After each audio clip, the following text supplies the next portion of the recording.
तस्करी की कोशिश पर पानी फेर दिया।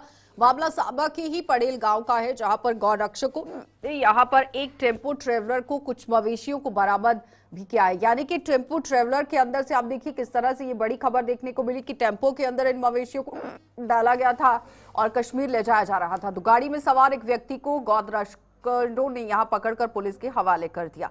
फिलहाल बड़ी अपडेट आपके सामने, जहां पर गौ रक्षकों को ये सूचना मिली और एक बड़ी घटना को अंजाम देने की यहां पर कोशिश हो रही थी और उसके साथ ही लगातार आप देखिए तस्करी की इस बड़ी कोशिश को नाकामयाब करने की भी ये कोशिश।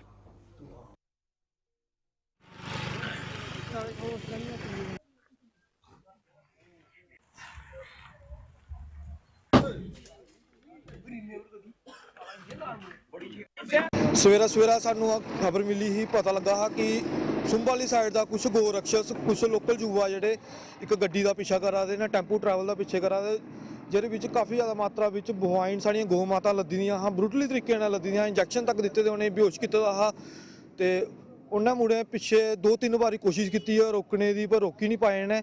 विच उन्हें रस्ते विच उनके टायर भी पंचर किए ने, फिर भी लास्ट विच आई है पड़ेल ग्रां विच गड्डी रोकी लई है। उन्हें रोकने के बाद अस भी आई पुजे ने विच, और बाद फिर पुलिस ही फोन किया, पुलिस की मदद लई है। अस गौ माता गड्डी विचों बाहर कड्ढिया, बड़ी मुश्किल हुई सानू कड्ढने च, बड़ी कोशिश करती है पुलिस की बवाइन सुन जिन्नी हो सके, जिन्नी रोकी सके वध कोला वध कोशिश करा कि रोका देना, पर फिर भी कुछ कम्युनिटी लोग ना वो इस चीज़ ज़्यादा बढ़ावा देआ दे, इस कोशिश करते वध कोला वध करने की। अस चाहते हैं कि ये चीज़ बंद होनी चाहिए है। लगातार आप देखिए गौकशी की जो बड़ी घटनाएं देखने को मिल रही थी, लेकिन इस पर कार्यवाही पुलिस की तरफ से क्या कुछ की गई है, ऋषि खजूरिया हमारे साथ जुड़ गए हैं। ऋषि, अपडेट कीजिएगा, क्या कुछ ताजा अपडेट है आपके पास, क्या कुछ कार्रवाई चल रही है? आपको बता दें कि एक बड़ा सीरियस कंसर्न बन चुका है, जिस तरह से पशु तस्करी के मामले आए दिन देखने को मिल रहे हैं, और हम लगातार देख रहे हैं कि इसमें विशेष कम्युनिटी के सेंटिमेंट्स को हर्ट किया जा रहा है। लेकिन ये जो पशु तस्करी का आज मामला सामने आया, ये बड़ा हैरान करने वाला मामला सामने आया, क्योंकि आप देख रहे हैं कि अलग अलग तरह के हथकंडे जो वो पशु तस्कर इसमें अपनाते नजर आ रहे हैं। और आपने अक्सर देखा कि एसेंशियल गाड़ियों में जो सप्लाई जाती है, एसेंशियल सप्लाई, उसमें उसकी आड़ में कहीं ना कहीं तस्करी की जाती है, या फिर अब देख रहे हैं कि लग्जरी कार्स का इस्तेमाल किया जा रहा है। लेकिन आज तो बड़ा ही हैरान करने वाला मामला कि यहाँ एक टेम्पो ट्रैवलर के अंदर ये तस्करी की जा रही थी, और बताया जा रहा है कि सुंब इलाके से कुछ गौ तस्करों को सूचना मिली थी। उसी सूचना के आधार पर गौ रक्षकों ने इस गाड़ी को चेज करना शुरू किया, और सांबा का जो पड़ेल गांव है, पड़ेल गांव में यहाँ इस गाड़ी को जो है वो धर दबोच लिया गया, जिसमें उन्होंने एक विशेष टेक्निक का इस्तेमाल किया, टायरों को पंचर किया। लेकिन देखिए शातिर ये तस्कर इतने ज्यादा हैं कि ये बिना टायरों के ऊपर गाड़ी चलाते नजर आए। यानी टायर के जो रिम होते हैं, रिम के ऊपर ये गाड़ी लगभग 2 से 2.5 किलोमीटर चला रहे थे, लेकिन उसके बाद ये आप कह सकते हैं कि इनके ऊपर काबू पाया गया। लोग वहां पर इकट्ठा हो गए, सारे लोग वहां पर आए। इसके बाद लोगों की मदद से, गौ रक्षकों की मदद से पुलिस को भी इन्फॉर्म किया गया और इस तस्करी के प्रयास को विफल किया गया। मैं आपको बता दूं कि जब हम वहां मौका वारदात पर पहुंचे, हमने देखा कि कुछ ऐसे सस्पिशियस मटेरियल वहां से रिकवर किए गए। खासतौर पर मैं इंजेक्शंस को लेकर जिक्र करूंगा। इंजेक्शन का इस्तेमाल किया गया था पशुओं को बेहोश करने के लिए, क्योंकि ये बेहोश करके गाड़ियों में लोड करते हैं ब्रूटली तरीके से। तो ये कहीं ना कहीं चिंताजनक मामला है जो आज पेश आया है। लेकिन इससे पहले अगर पुलिस ये पहला मामला नहीं है कि इस तरह से गौकशी की जो खबरें हैं वो देखने को मिली हूं। पुलिस इस पर किस तरह से सख्ती से कार्रवाई की जा रही है, और साथ ही साथ ये एक और बड़ी बात है कि क्या कोई गिरफ्तारी हो पाई है? अगर गिरफ्तारी हुई है तो उनसे क्या पूछताछ हुई है, कहां से लाया जा रहा था और कब कब ये पूरी घटनाओं को अंजाम दिया गया? कोई अपडेट उसको लेकर? देखिए बिल्कुल, इसमें एक तस्कर जो वो गिरफ्तार हो चुका है, लेकिन जिस तरह से इसको तस्कर को गिरफ्तार किया गया तो काफी मुशक्कत लोगों ने की है। जब इसे गिरफ्तार किया गया, जब इसे पकड़ लिया, लोगों ने बंदी बनाया, बंदी बनाने के बाद पुलिस को इन्फॉर्म किया गया और पुलिस ने मौके पर पहुंचकर इसको अपनी कस्टडी में लिया। और अभी बताया जा रहा है कि पुलिस स्टेशन सामा में इसको जो है वो अपनी कस्टडी में पुलिस ने रखा है। फिलहाल इसका मेडिकल किया जाएगा। मेडिकल करवाने के बाद आगे इन्वेस्टिगेशन पुलिस ने जिस तरह से अपने एंड पर शुरू करनी है, वो इन्वेस्टिगेशन को भी शुरू कर दिया है। लेकिन बड़ा जल्दबाजी होगा अगर हम ये कहेंगे कि इन्वेस्टिगेशन में क्या कुछ चीजें सामने आई है। लेकिन मैं आपको बता दूं कि सुंब इलाका जो है ये सांबा जिला का फारफलंग एरिया है, और यहाँ पर पहले भी कई बार ऐसे मामले सामने आए। कई बार लोगों ने पुलिस के साथ मिलकर गाड़ियों को पकड़ा है, पशुओं को बचाया है। लेकिन आज हद हो गई उस समय जब ये तस्करी का प्रयास एक और देखने को मिला और सुम इलाके से ही ये गाड़ी जो है वो सांबा की ओर निकली और यहाँ पर पीछे इनको चेस किया गया गोरक्षकों द्वारा और पुलिस और स्थानीय लोगों की मदद से इस प्रयास को विफल किया गया। लेकिन गुस्साए लोगों ने इस टेम्पो ट्रैवलर की हालत जो है वो क्या की है वो आपके सामने तस्वीरें हैं। पूरी तरह से इस गाड़ी को क्षतिग्रस्त किया है, डैमेज किया है, क्योंकि जब इस तरह के मामले सामने आते हैं तो लोगों के अंदर उनके जो सेंटिमेंट्स है वो हर्ट होते हैं और कहीं ना कहीं हम लगातार देख रहे हैं कि गुस्सा लोगों के अंदर काफी ज्यादा है। लोगों का ये साफ तौर पर कहना है कि इसमें कुछ विशेष रणनीति इख्तियार करके पुलिस काम करे, लेकिन मैं फिर कहूंगा कि कानून में संशोधन करने की जरूरत है। देखिए, जो धाराएं लगाई जाती हैं वो बेलेबल ऑफेंस माना जाता है, जिस तरह से तमाम हमने पहले भी मामले देखे हैं, तो इसी तरह से इस तस्कर की भी बेल हो जाएगी। लेकिन सवाल यह है कि इनके सरगना तक पहुंचना होगा, इनके नेक्सस को जो ब्रेक करना होगा ताकि इसमें पुलिस बड़े स्तर पर इंटरवेन करके कुछ और लोगों को गिरफ्तार करे। लेकिन मैं उसमें यह भी कहूंगा कि संशोधन करने की जरूरत है, कानून में सख्त कानून हो। सवाल यही उठता है ऋषि, क्योंकि एनडीपीएस एक्ट भी कहा जाता है कि जब लगता है तो अवेलेबल नहीं है, नॉन अवेलेबल है, लेकिन उसके बाद आप देखिए जब मात्रा बताई जाती है कि बहुत कम थी और किस तरह की धारा लगाई जाती है, केस कैसे बनाया जाता है पुलिस की तरफ से, इस पर भी देखना जरूरी रहता है, क्योंकि अगर ऐसे ही बोवाइन स्मगलिंग चलती रही तो काफी तरीके से स्थिति खराब भी हो सकती है। बहुत बहुत धन्यवाद ऋषि जुड़ने के लिए। तो इस वक्त बड़ी अपडेट आप सांबा से देख रहे थे, जहां पर आप देखिए पशु तस्करी की एक बड़ी कोशिश को नाकामयाब कर दिया गया। ऋषि बहुत बहुत धन्यवाद। और इनके साथ ही यहाँ पर आप देखिए आम लोगों ने भी मदद की है, तो इसी तरह से आम लोगों को सामने आने की जरूरत है और उसके बाद पुलिस को गहनता से अपनी कार्रवाई को अंजाम देने की भी कोशिश यहाँ करनी चाहिए। आगे बढ़ जाते हैं, अब आपको डोडा लिए चलेंगे और डोडा के ही देसा इलाके में प्रधानमंत्री ग्राम सड़क योजना के तहत सर्वे पूरा कर लिया गया है। देसा के कई इलाके अभी तक यहाँ सड़कों जैसी बुनियादी सुविधाओं से मरहूम है। अब ये पूरा मामला आप देखिए यहाँ डोडा के देसा इलाके का है। अब ये पूरा सर्वे यहाँ पर होना था और होने से पहले ही यहाँ उम्मीद जो है लोगों ने लगाई थी कि उन्हें सड़क यहाँ पर मिलेगी। इस सर्वे में उन इलाके की निशानदेही कर ली गई है जहाँ अभी तक सड़कें नहीं बन पाई। हालांकि लोगों ने इस सर्वे को अंजाम देकर इसे जल्द अंजाम तक पहुंचाने की कोशिश पर भी बल दे दिया है। यानी कि सिर्फ सर्वे नहीं होना चाहिए, सड़क भी बननी चाहिए, लोगों को इसका लाभ भी मिलना चाहिए। सड़कों का निर्माण शुरू करने की जरूरत पर भी बल दिया गया।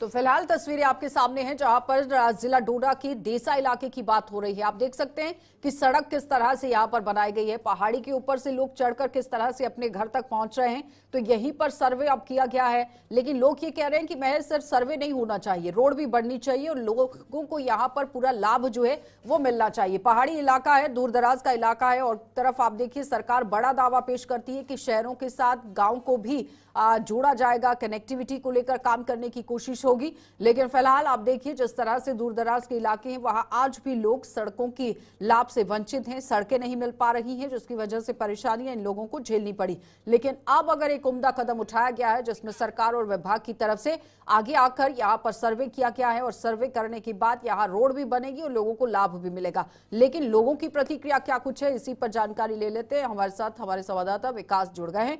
विकास, सर्वे हो रहा है, लोग एक उम्मीद जता रहे हैं, कब तक काम शुरू होगा और कब तक मुकम्मल तरीके से यहाँ पर होगा, क्या जानकारी है आपके पास?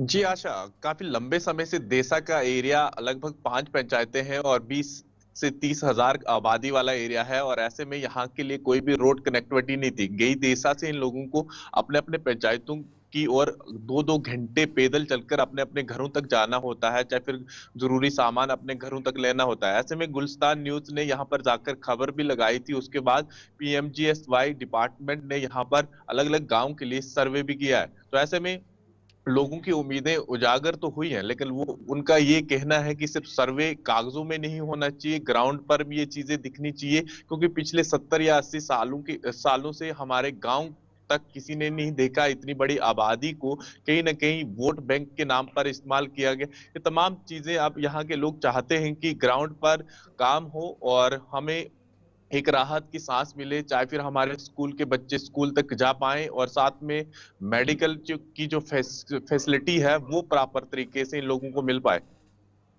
लेकिन विकास, जिस तरह से आम लोगों ने भी कहा कि सर्वे नहीं होना चाहिए, काम भी होना चाहिए, पीएमजीएसवाई की तरफ से सर्वे किया गया है, लेकिन काम कब तक शुरू होगा? क्या कोई डेट अनाउंस अभी तक हो पाई है? कोई नोटिफिकेशन आया है कि हाँ इस पर काम किया जाएगा? कोई टेंडर प्रक्रिया को लेकर काम शुरू किया गया है?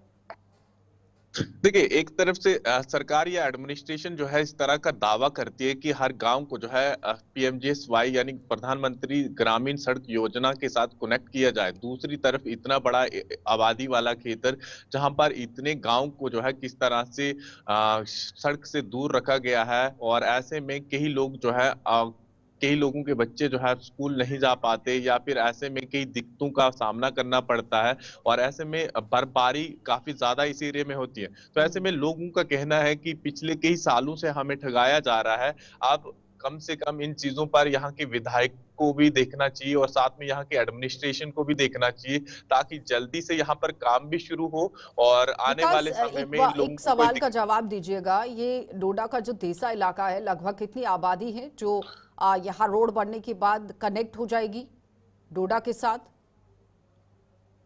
जी हाँ, बिल्कुल 30 से 35 किलोमीटर यहाँ से रोड जो है बिल्कुल गई देसा तक है, और वहां से अलग अलग शाखाओं में इन लोगों को अपने अपने घरों तक जाना होता है। यानी अलग अलग बाउंड्री है, बिल्कुल 4 से 5 पंचायतें हैं, चाहे फिर शिंकली देसा हो, मलान, गोरखन, अलग अलग गांव या पंचायतें हैं, और जिसकी आबादी काफी ज्यादा बड़ी है। तो ऐसे में इन लोगों को लगभग 60 किलोमीटर के आसपास यहाँ से डोडा से अपने घरों तक जाना पड़ता है।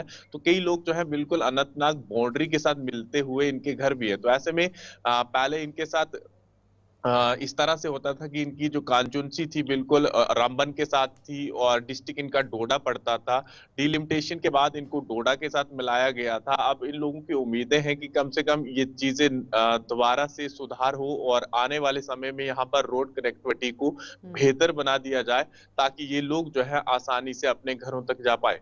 ठीक है विकास, बहुत बहुत धन्यवाद जुड़ने के लिए। तो फिलहाल ये डोडा के देसा इलाके के जितने भी लोग हैं उनके लिए सौगात ही है, क्योंकि बहुत ही जल्द रोड वहां पर पहुंचने वाली है और कनेक्टिविटी को लेकर काम किया जा रहा है।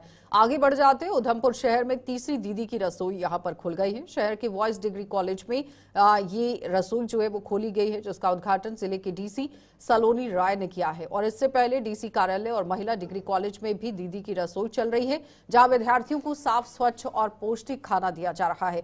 बताते चले कि दीदी की रसोई का संचालन एक महिला स्वयं सहायता समूह द्वारा किया जा रहा है, जो महिला सशक्तिकरण में बेहद कारगर साबित हो रही है। तो डीसी ने बताया कि जिले की रामनगर स्थित गवर्नमेंट डिग्री कॉलेज में भी जल्द ही दीदी की रसोई खोली जाएगी, जिसका काम चल रहा है। तो फिलहाल तस्वीरें आपके सामने हैं, जहां पर आप देखिए महिला सशक्तिकरण की मिसाल किस तरह से कायम हो रही है। उधमपुर में ये तीसरी दीदी की रसोई खोली गई है। एक डीसी ऑफिस कॉम्प्लेक्स में है, एक विमेन कॉलेज में, और आज गवर्नमेंट डिग्री कॉलेज में भी ये तीसरी रसोई खोली गई है। और एक ये डूडा की तरफ से महिलाओं को, सेल्फ हेल्प ग्रुप्स को असिस्टेंस भी दिया जा रहा है, और ये विमेन एम्पावरमेंट के लिए बहुत अच्छा एक स्टेप है। और ये महिलाएं किचन चलाएंगी, और स्पेशली हम कॉलेजेस में इसको खोल रहे हैं ताकि बच्चों को भी एक हेल्दी खाने की ऑप्शन मिले रादर देन पैकेज्ड आइटम, जिससे आने वाले समय में हम देखते हैं नॉन कम्युनिकेबल डिजीज़ की भी ज़्यादा मात्रा बढ़ रही है, क्योंकि हेल्दी ईटिंग ऑप्शंस नहीं है बच्चों के पास। तो इसीलिए यहाँ महिलाओं द्वारा चालित कैंटीन चलाई जाएगी, जिसमें फ्रेश और न्यूट्रिशियस खाना बच्चों को दिया जाएगा। तो इससे हम कई इश्यूज़ को रिजॉल्व कर पाएंगे, और इसमें डूडा को मैं कंग्रेचुलेट करना चाहूँगी कि वो इतना अच्छा इनिशिएटिव लेके जगह जगह पे ये कैंटीन खोल रहे हैं। जीडीसी रामनगर में भी चौथी कैंटीन खोलने का प्लान है, वहाँ पे भी काम चल रहा है। तो जैसे ही वो तैयार होगी वहाँ पे भी खोली जाएगी।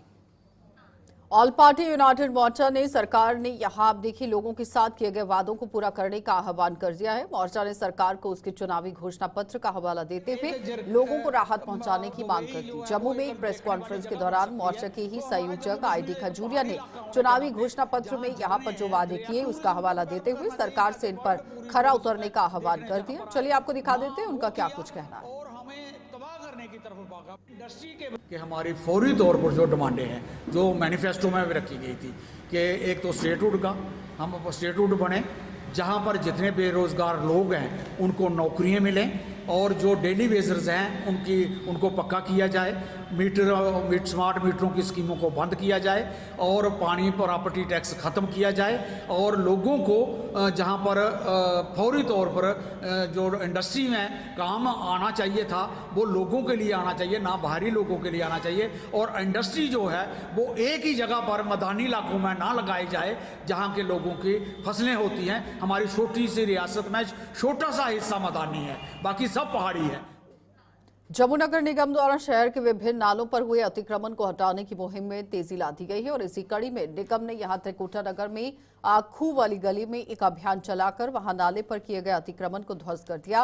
निगम के अधिकारियों के मुताबिक बरसात के मौसम में यह अतिक्रमण घातक साबित हो सकता है और यही वजह है कि निगम की कमिश्नर की दिशा निर्देश पर इसे तोड़ा गया है। उन्होंने इस अभियान में स्थानीय लोगों द्वारा दिए गए सहयोग की भी सराहना की।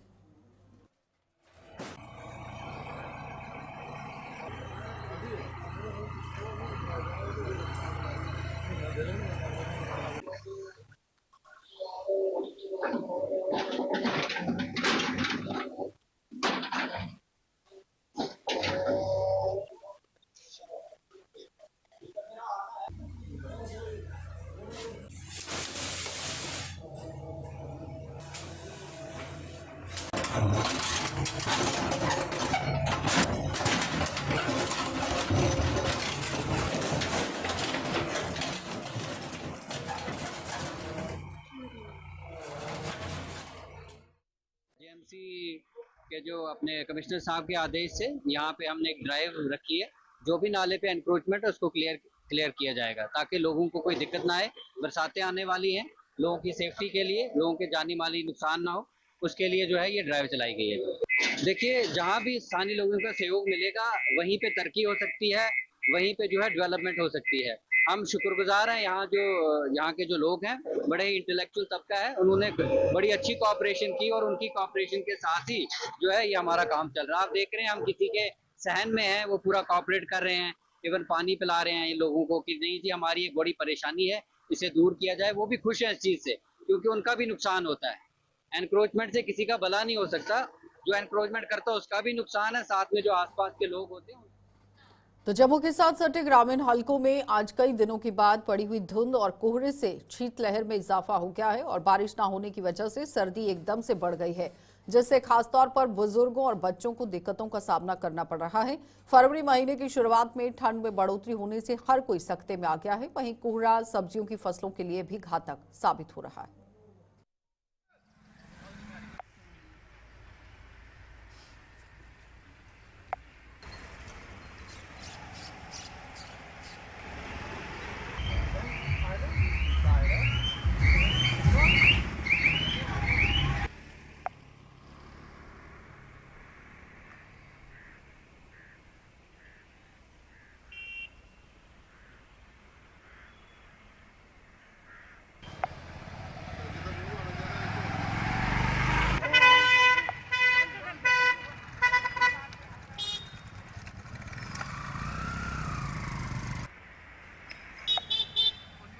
ਧੁੰਦ ਦੇ ਬਾਰੇ ਇਹ ਗੱਲ ਕਹਿਣਾ ਚਾਹੁੰਦੇ ਹਾਂ ਜੀ। ਧੁੰਦ ਜਿਹੜੀ ਅੱਜ ਕੋਈ ਬੜੇ ਦਿਨਾਂ ਬਾਅਦ ਪਈ ਹੈ ਤੇ ਧੁੰਦ ਜਿਹੜੀ ਇਹ ਠੰਡ ਮੇਰੇ ਖਿਆਲ ਹੈ ਕਿ ਬਹੁਤ ਜ਼ਿਆਦਾ ਥੋੜੀ ਵੱਧ ਗਈ ਹੈ ਤੇ ਮੈਂ ਇਹ ਚੀਜ਼ ਕਹਿਣਾ ਚਾਹੁੰਦਾ ਕਿ ਥੋੜੀ ਜਿਹੀ ਬਾਰਿਸ਼ ਦਾ ਮੌਸਮ ਜਿਹੜਾ ਬਣਿਆ ਸੀ ਤੇ ਬਾਰਿਸ਼ ਪੈਂਦੀ ਨਹੀਂ ਪਈ। ਥੋੜੀ ਜਿਹੀ ਬਾਰਿਸ਼ ਹੋ ਜੇ ਤੇ ਉਹਦੇ ਨਾਲ ਇਹ ਹੈ ਕਿ ਥੋੜਾ ਬਜ਼ੁਰਗਾਂ ਨੂੰ ਫਰਕ ਪੈ ਜਾਏਗਾ। ਬਜ਼ੁਰਗ ਬੰਦੇ ਬਾਹਰ ਨਿਕਲ ਨਹੀਂ ਸਕਦੇ, ਕੱਪੜਾ ਟੱਲਾ ਮੋਟਾ ਵੀ ਪਾਉਣ ਦੇ ਤਾਂ ਵੀ ਠੰਡ ਬੜੀ ਹੈ ਤੇ ਬਾਰਿਸ਼ ਪਏਗੀ ਤੇ ਠੰਡ ਥੋੜੀ ਘਟ ਜਾਏਗੀ, ਬਜ਼ੁਰਗਾਂ ਨੂੰ ਥੋੜੀ ਸੇਫਟੀ ਹੋ ਜਾਏਗੀ। ਤੇ ਵੈਸੇ ਇਹ ਗੱਲ ਕਹਿਣਾ ਚਾਹੁੰਦੇ ਆ ਕਿ ਠੰਡ ਜਿਹੜੀ ਹੈ ਬਹੁਤ ਜ਼ਿਆਦਾ ਪੈਣ ਲੱਗ ਪਈ ਹੈ। ਕੋਰਾ ਸਭ ਤੋਂ ਪਹਿਲਾਂ ਤਾਂ ਅਸੀਂ ਸ਼ੁਕਰੀਆ ਅਦਾ ਕਰਨੇ ਆ ਚੈਨਲ ਵਾਲੇ ਦਾ ਵੀ ਜਿਹੜਾ ਸਾਡੇ ਲੋਕਾਂ ਦੀ ਗੱਲ ਹੈ ਗੌਰਮੈਂਟ ਤੱਕ ਪਹੁੰਚਾਉਂਦਾ ਆ। ਤੇ ਦੂਸਰੀ ਗੱਲ ਇਹ ਹੈ ਵੀ ਅੱਜ ਕੋਰਾ ਬਹੁਤ ਜ਼ਿਆਦਾ ਪਿਆ, ਗੱਡੀਆਂ ਨੂੰ ਚੱਲਣੇ ਦੀ ਆਣੇ ਦੀ ਬੜੀ ਦਿੱਕਤ ਆਉਂਦੀ ਵੀ ਹੈ, ਐਕਸੀਡੈਂਟ ਹੋਣੇ ਦੇ ਬਹੁਤ ਜ਼ਿਆਦਾ ਚਾਂਸ ਹੁੰਦੇ ਪਏ ਨੇ। ਤੇ ਦੂਸਰੀ ਗੱਲ ਹੈ ਵੀ ਜਿਹੜੇ ਬੱਚੇ ਨੇ ਉਹ ਵੀ ਬਿਮਾਰ ਹੁੰਦੇ ਪਏ ਠੰਡ ਨਾਲ, ਬਜ਼ੁਰਗ ਵੀ ਬਿਮਾਰ ਹੁੰਦੇ ਪਏ ਨੇ, ਜਿਹੜੇ ਦੁਕਾਨਾਂ ਵਾਲੇ ਨੇ ਉਹਦੀ ਵੀ ਬੜੀ ਪਰੇਸ਼ਾਨੀ ਹੈ, ਬੜੀ ਮੁਸ਼ਕਲ ਹੈ, ਉਹਦਾ ਵੀ ਕੋਈ ਗਾਹਕ ਨਹੀਂ ਹੈ। ਜਿਨ੍ਹਾਂ ਨੇ ਫਸਲ ਬੂਟਾ ਲਾਏ ਦਾ ਇਸ ਕੋਰੇ ਕੰਨੇ ਜੋ ਸਬਜ਼ੀ ਲਗਾਈ ਹੈ, ਜੋ ਚੀਜ਼ਾਂ ਲਗਾਈ ਦੀਆਂ ਲੋਕਾਂ ਨੇ, ਮਟਰ ਸ਼ਟਰ ਜੋ ਵੀ ਗੋਭੀ ਸ਼ੋਭੀ ਲਗਾਈ ਦੀ ਹੈ, ਇਹ ਸਾਰੀ ਇਹ ਸੜ ਗਈ ਹੈ। ਤੇ ਅਸੀਂ ਕਹਿੰਦੇ ਆ ਵੀ ਲੋਕਾਂ ਨੂੰ ਕੋਈ ਸਹੂਲਤ ਹੈ ਜਿਹੜੀ ਗੌਰਮੈਂਟ ਦੇ ਤਰਫੋਂ ਦਿੱਤੀ ਜਾਏ ਤੇ ਜੇ ਕੋਈ ਛੁੱਟੀਆਂ ਬੱਚਿਆਂ ਦੀਆਂ ਪੈਂਦੀਆਂ ਨੇ ਤੇ ਪਾ ਸਕਦੇ ਨੇ। ਤੇ ਬਾਕੀ ਇਹ ਆ ਵੀ ਅਸੀਂ ਤੁਸੀਂ ਖੁਦ ਸਮਝਦਾਰ ਹੋ, ਤੁਹਾਨੂੰ ਪਤਾ ਹੈ ਕੀ ਹਾਲਤ ਹੁੰਦੀ ਹੈ ਕੀ ਨਹੀਂ ਹੁੰਦੀ ਹੈ ਤੇ ਕੋਰੇ ਦੀ ਜੀ ਬੜੀ ਪਰੇ।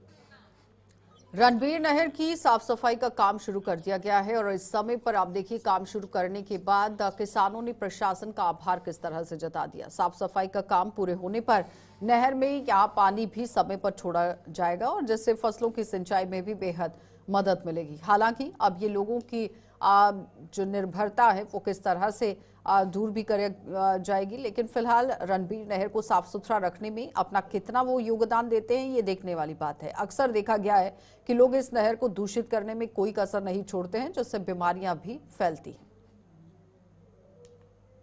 ये बहुत सारी खुशी की बात है क्योंकि जो नहर का काम शुरू हुआ है और जल्द ही हम सोचते हैं कि पानी भी जल्दी आएगा। इस बार बारिशें भी नहीं हुई तो हम गवर्नमेंट से भी यही करेंगे कि जल्दी से जल्दी इसको सफाई करवा के और नहर समय से पहले अगर खोल दी जाए तो किसानों को इसका बहुत सारा लाभ मिलेगा। और साथ में हम लोगों से ये अपील करेंगे कि जो नहर पे जो गंद डाल रहे हैं ये गंदगी नहीं होनी चाहिए, ये हमारी शान है और ये पानी भी गंदा हो जाएगा, इससे पोल्यूशन फैलेगा और गंदगी का जो है वो अपना ख्याल रखें और नहर के किनारे गंदगी ना डालें। देखिए बहुत अच्छी बात है, ये जो नहर की सफाई बहुत ज़रूरी है क्योंकि किसानों को बहुत दिक्कत रहती थी। पहले बैसाखी के दिन अप्रैल महीने में नहर साफ होकर कहीं पानी मिलता था, तो पिछले कुछ 2 सालों से जो एलजी। चलिए बुलेटिन में फिलहाल इतना ही, इजाजत दीजिए, नमस्कार।